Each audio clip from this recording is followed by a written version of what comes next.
Hi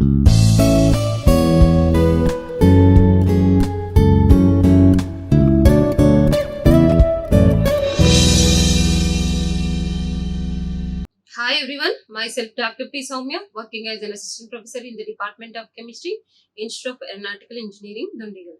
So in this session, I'm going to cover the topic the Biological Diversity Act 2002. So in this session, I'm going to cover the topics background of Biological Diversity Act, salient features of the Act, exemptions from the Act, the National Biodiversity Authority (NBA), structure of NBA, functions of NBA, state biodiversity boards (SBBs), functions of SBBs, biodiversity management committees (BMCs), functions of biodiversity management company, biodiversity heritage sites. So in this session, background of Biological Diversity Act 2002. So here the background of this Biological Diversity Act 2002. So here this was born, the Biological Diversity Act 2002 was born out India's attempt to realize the objectives. So this is in the United Nations Convention on Biological Diversity CBD 1992, which recognizes the sovereign rights of states to use their biological resources. So, first we should know what is biodiversity. The biodiversity means the variability among living organisms. Variability among living organisms from all sources and ecological complexes of which they are part, and includes diversity within species or between species and ecosystems.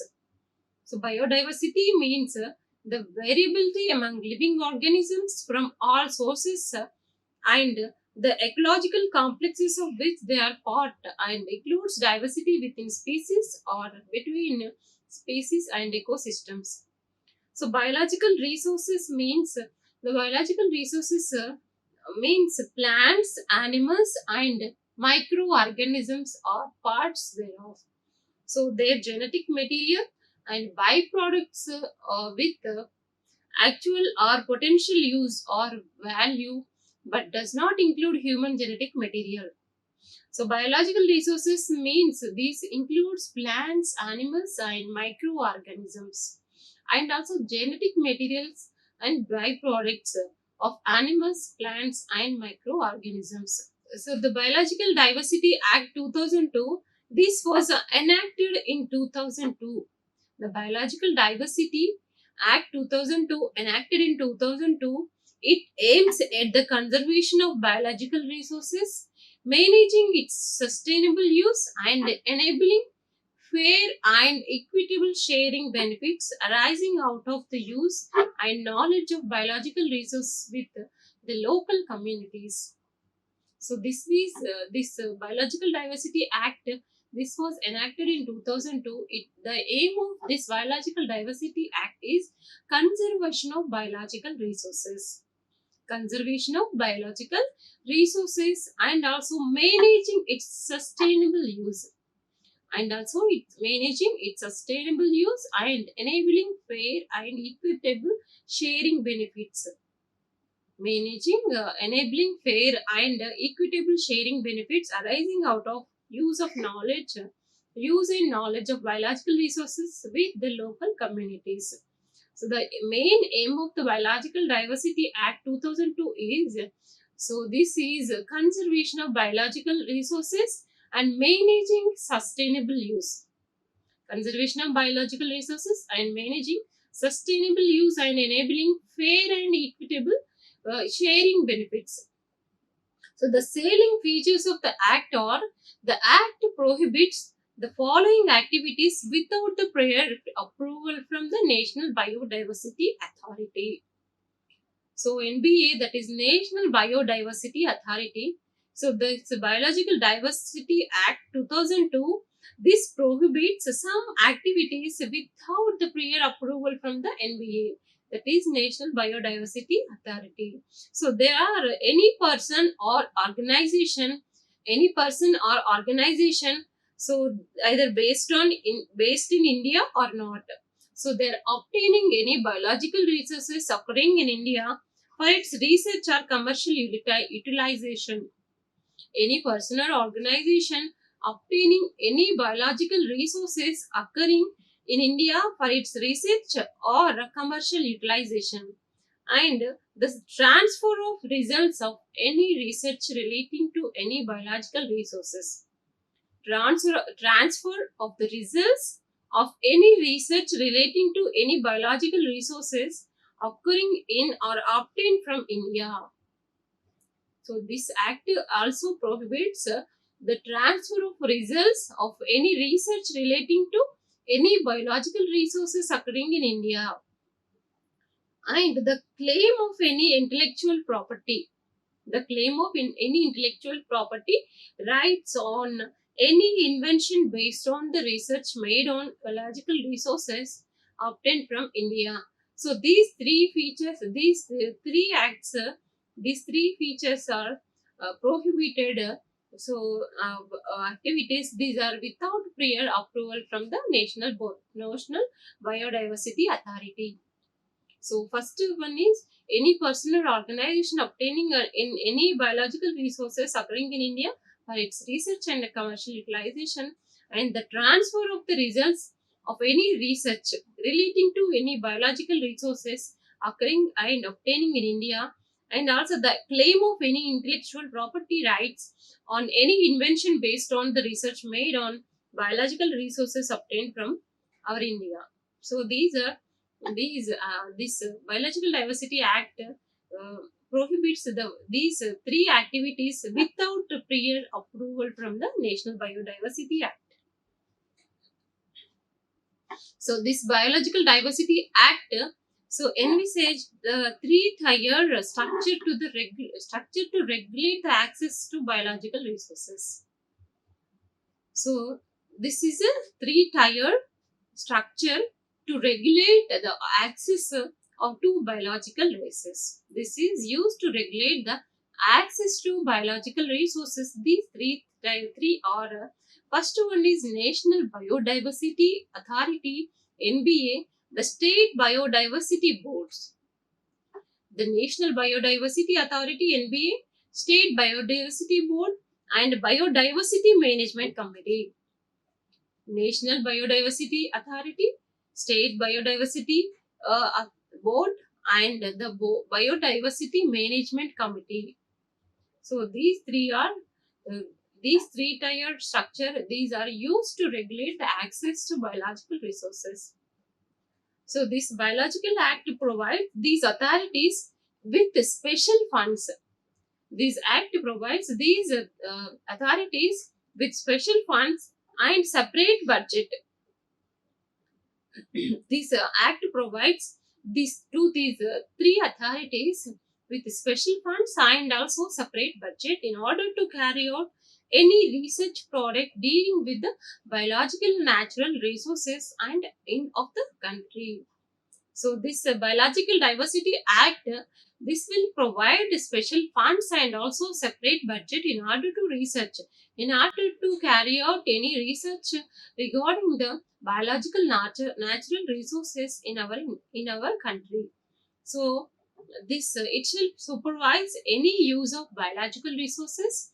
This act, this will supervise any use of biological resources and the sustainable use of them, and shall take control over financial investments and their return, and dispose of those capitals as correct. So under this act, the central government, in consultation with NBA, this shall notify threatened species. So under this act, central government in consultation with NBA, this shall notify threatened species and prohibit or regulate their collection, rehabilitation, and also conservation. So this will designate institutions as repositories for different categories of biological resources. Under this act, central government, this in consultation with NBA, it shall notify the threatened species and also prohibit or regulate their collection, rehabilitation, and conservation. This will be used to designate institutions as repositories for different categories of biological resources. So this Biological Act, Diversity Act, this stipulates all offences under it as cognizable and non-bailable. The Act stipulates all offences under it as cognizable and also non-bailable. So any grievances related to the determination of benefit sharing or order of the National Biodiversity Authority or State Biodiversity Board under this Act shall be taken to the National Green Tribunal. Shall be taken into the National Green Tribunal, that is NGT. So these are the some features of the Biological Diversity Act 2002. So the other laws with NGT deals with include, so this NGT, this deals with Water Act 1974. So that is the Water Act 1974. This is the aim is prevention and control of pollution. So this act aim is prevention and control pollution. Second one is the Water Cess Act 1971. That is also prevention and control of pollution. And the Forest Act 1980. So this is a Conservation Act. So the Air Act 1971, the Environment Act 1986, the Public Liability Insurance Act 1991. So the other laws that NGT deals with, these include some of other laws. So Water Act 1974, Water Cess Act 1977, the Forest Act 1980, the Air Act 1981, the Environment Act 1986, the Public Liability Insurance Act 1991. So the exemptions from the Biological Diversity Act are, the Act excludes Indian biological resources that are normally traded as commodities. This Biological Diversity Act 2002, this excludes Indian biological resources that are normally traded as commodities. Such exemption holds only so far the biological resources are used as commodities and for no other purpose. The Act also excludes the traditional use of Indian biological resources and associated knowledge, and when they are used in collaborative research projects between Indian and foreign institutions with the approval of central government. This Act also excludes traditional uses of Indian biological resources and associated knowledge, and when they are used to collaborative research projects between Indian and foreign countries, so with the approval of central government. So this is also excludes the uses by cultivators and breeds. This also excludes uses by cultivators and breeds. Example, farmers, livestock keepers, and beekeepers, and also traditional healers. Example, Vaids and Hakims are also exempted. So these are the exemptions from the Act. So this Act includes the Indian biological resources that are normally used, traded as commodities. Such exemption holds only so far the biological resources are used as commodities and for no other purpose. So here this is a National Biodiversity Authority NBA. The National Biodiversity Authority NBA, this was established in 2003, so by the central government to implement India's Biological Diversity Act 2002. The National Biodiversity Act, it was established in 2003 by the central government of India, so to implement the India's Biological Diversity Act 2002.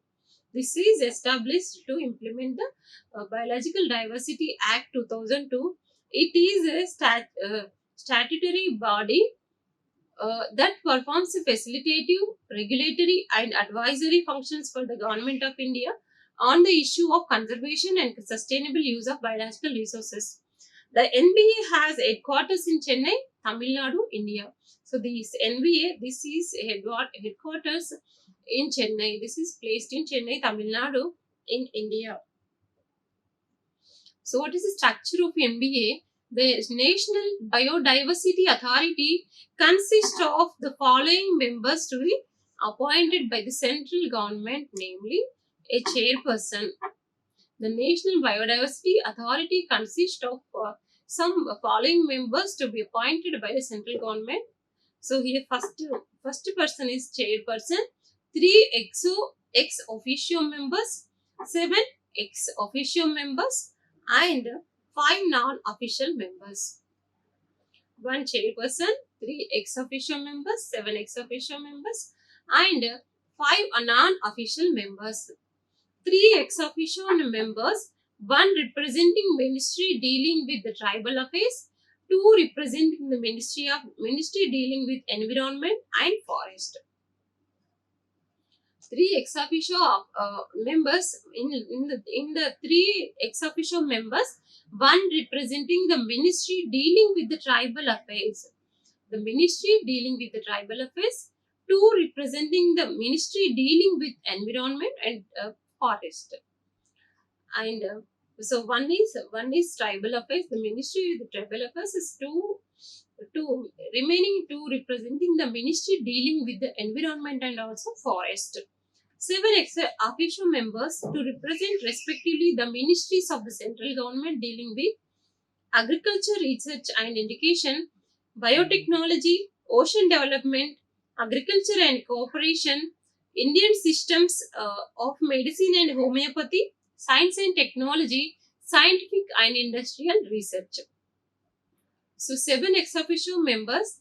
So these are represent respectively the ministries of central government dealing with agriculture, research and education, biotechnology, ocean development, agriculture and cooperation, Indian systems of medicine and homeopathy, science and technology, scientific and industrial research. And 5 non-official members.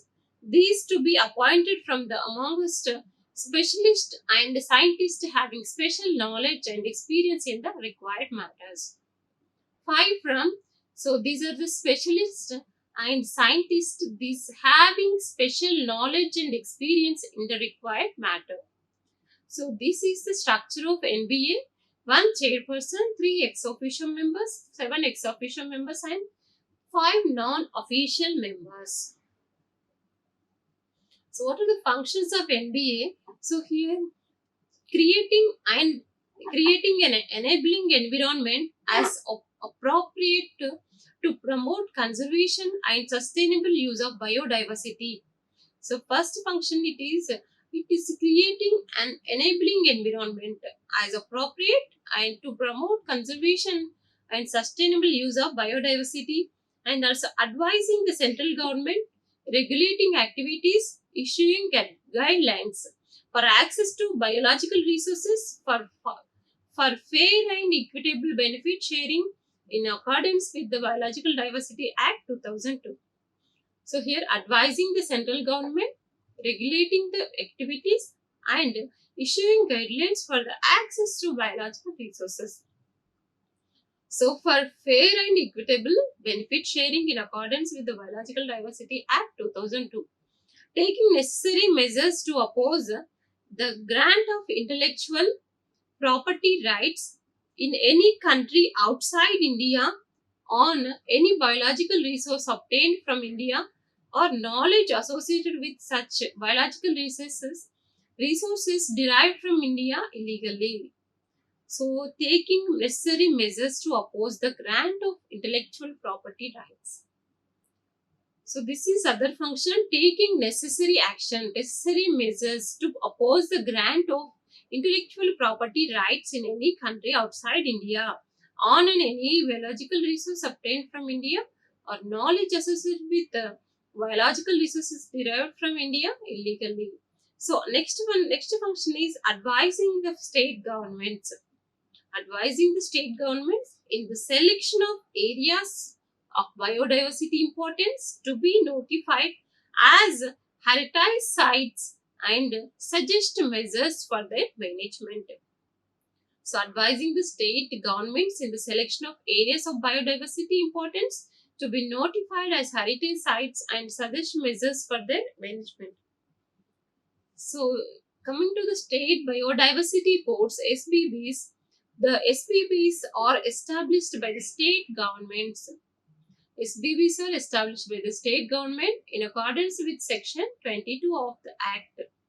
So, structure of this state biodiversity board, it consists of following members. First, a chairperson.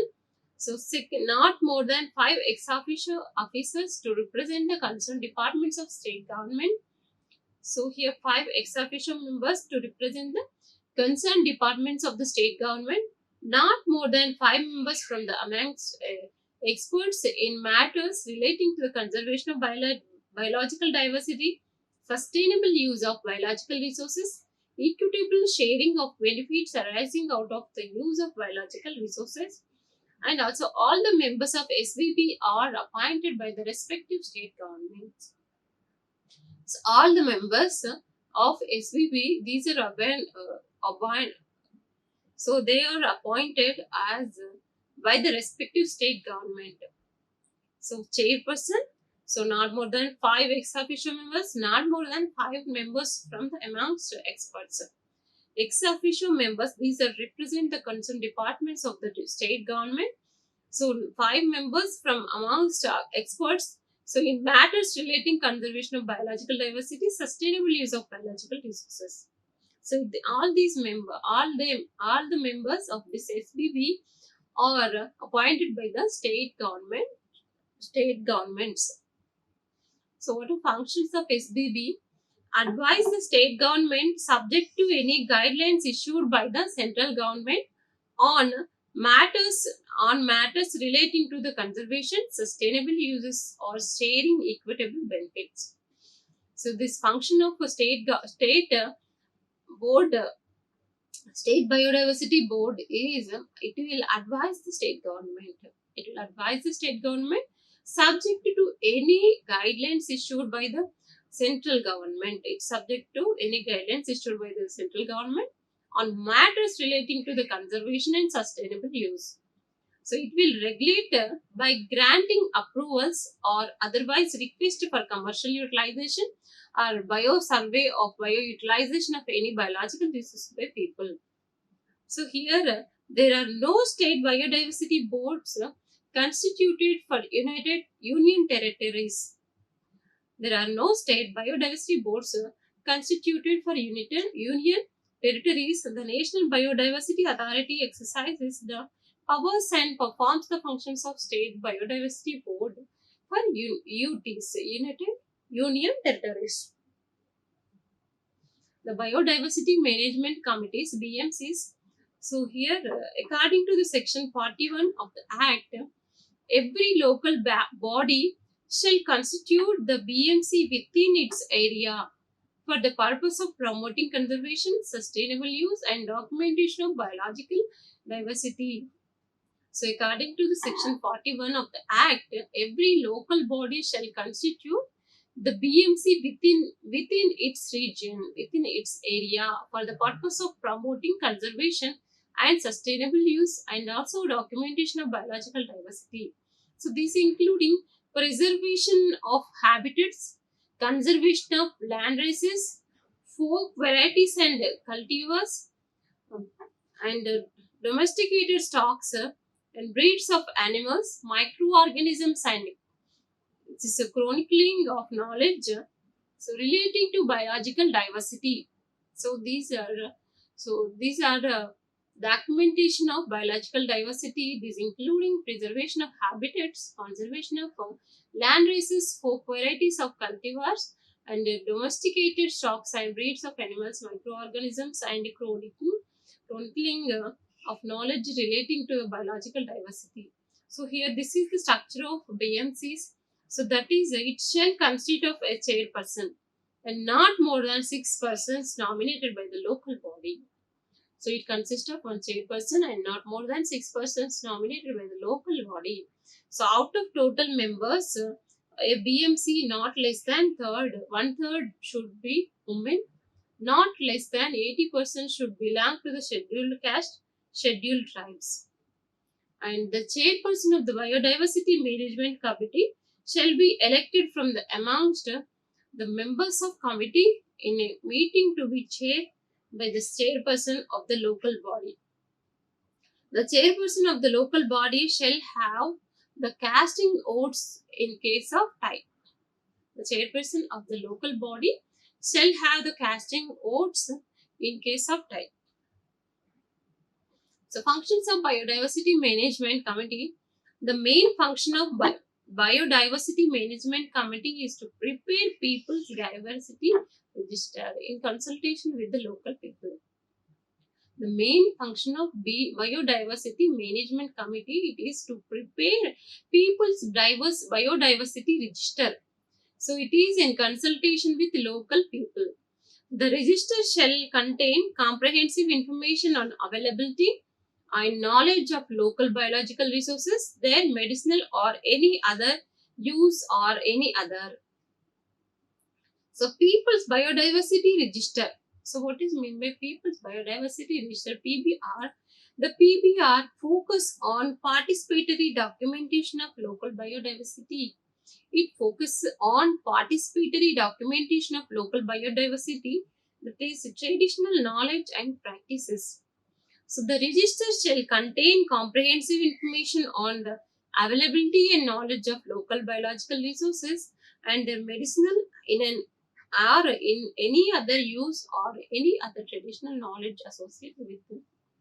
So they are seen as a key legal documents in ascertaining the rights of local people over the biological resources and associated traditional knowledge. So the PBR, this is focused on participatory documentation of local biodiversity.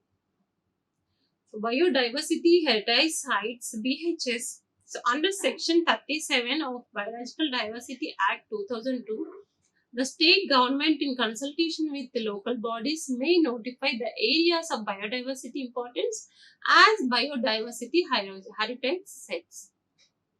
So under Section 39 of Biological Diversity Act 2002, the state government in consultation with local bodies may notify the biodiversity importance as biodiversity heritage sites. The biodiversity heritage sites are the well-defined areas that are unique, ecologically fragile ecosystems, terrestrial, coastal and inland waters and marine having rich biodiversity comprising of any one or more of the following components. So the biodiversity heritage sites are well-defined areas that are unique, ecologically fragile ecosystems, terrestrial, coastal and inland waters and marine having rich biodiversity. So these are comprising any one or more of the following components. So that there are richness of wild as well as domesticated species. Richness of wild as well as domesticated species are intra-specific categories. And also high endemism. The marine or the other biodiversity heritage sites having rich biodiversity. This will comprise high endemism, presence of rare and threatened species, keystone species, species of evolutionary significance, wild ancestors of domestic cultivated species of their varieties, past preeminence of biological components represented by fossil beds, and also having significant cultural, ethical, aesthetic values important for the maintenance of cultural diversity without long history of human association with them. So richness of wild as well as domesticated species, high endemism, and it should comprise the presence of rare and threatened species, keystone species, species of evolutionary significance, wild ancestors of domestic and cultivated species or their varieties. and also vast preeminence of biological components represented by fossil beds having significant cultural and ethical and aesthetic values. So this is about Biological Diversity Act, and thank you so much. Like, share and subscribe. Hit the bell icon for more updates.